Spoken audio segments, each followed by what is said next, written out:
She is 20 years old. She's getting ready. She applies a thick white paste to her face. Carefully, deliberately. Dark powder around her eyes, red on her lips. She looks at herself in a polished metal mirror. She is beautiful. She is also slowly killing herself. This is the half of history nobody bothered to write down. Let's get into it. Throughout history, women applied substances to their faces that we now know were poisonous. In ancient Rome, women painted their faces with lead. In Victorian England, arsenic. In medieval Europe and ancient China, mercury. In Renaissance Italy, belladonna, the literal word for beautiful woman in Italian, which was also a deadly plant. In ancient Egypt, antimony, coal, which lined the eyes of Cleopatra herself. Lead, arsenic, mercury, belladonna, antimony. 5 different cultures, 5 different substances, all serving the same purpose: beauty. Now the obvious question is, why would they do this? Most people assume the answer is simple. They didn't know. They were ignorant. They were primitive. That assumption is wrong. And it's also a little bit insulting. Here's what the history books don't always tell you.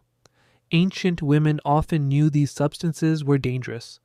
Roman writers documented the dangers of lead paint, skin damage, hair loss, tooth decay, and in extreme cases, madness.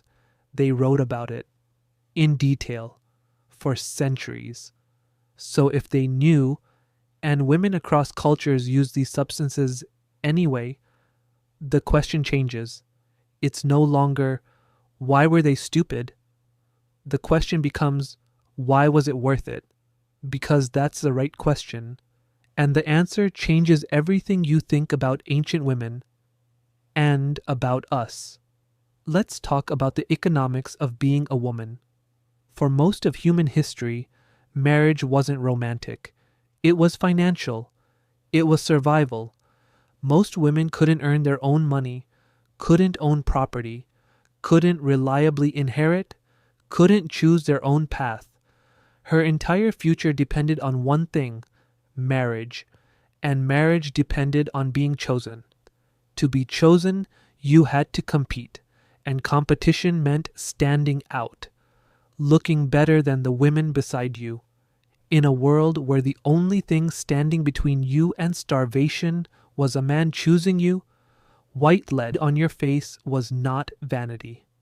It was a job application, a resume, an insurance policy, against starvation, homelessness, death.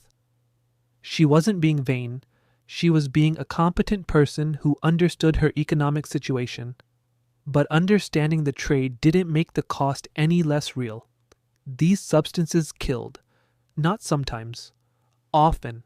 Lead poisoning accumulated slowly. It didn't kill you in a week. It killed you across years. Tremors, memory loss, and eventually death. The most famous victim is one of the most famous women in European history, Queen Elizabeth I of England. Elizabeth wore Venetian ceruse, a thick paste of white lead and vinegar, almost daily for decades. Why? To cover the scars from her bout with smallpox in 1562. Smallpox left women disfigured. And a disfigured queen was a politically vulnerable queen. She knew the lead was eating her face. Her court physicians knew. She wore it anyway. By the end of her life, hair loss, tooth decay, skin damage so severe she refused to allow mirrors in the palace. And remember, Elizabeth was a queen. She had every resource, every option, every advisor, and still she made the trade. If a queen with every resource on earth still made that trade, what were ordinary women supposed to do? So here's what we're really looking at. Across cultures, across continents, across thousands of years, a pattern emerges. Women are required to look beautiful by their cultures. They're offered substances that achieve the look. The substances are dangerous. Some women know, some don't. Both used them anyway, because the cost of not using them was always worse than the risk of using them. That's the pattern. And here's where it should make you uncomfortable, because the pattern didn't end with the Edwardians. We're still inside it. Right now, in this exact moment, millions of women are using substances that they know carry health risks, because the trade is still worth it. Skin lightening creams, used by hundreds of millions of women globally, often contain mercury, hydroquinone, and steroid compounds with documented harms. Weight loss medications with known side effects ranging from digestive damage to muscle loss to long-term effects we are still learning about. Cosmetic surgery, thousands of deaths per year globally from elective beauty procedures. A global beauty industry worth more than $500 billion a year. The substances have changed. The pressure hasn't.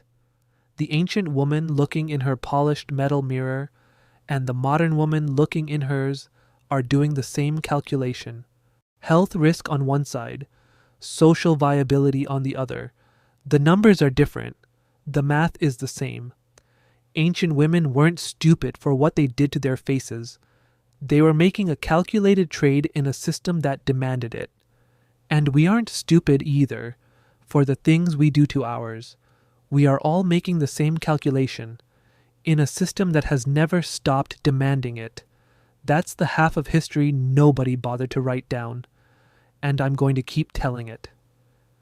Next video, how ancient women avoided getting pregnant, and one of the ingredients involves crocodile dung.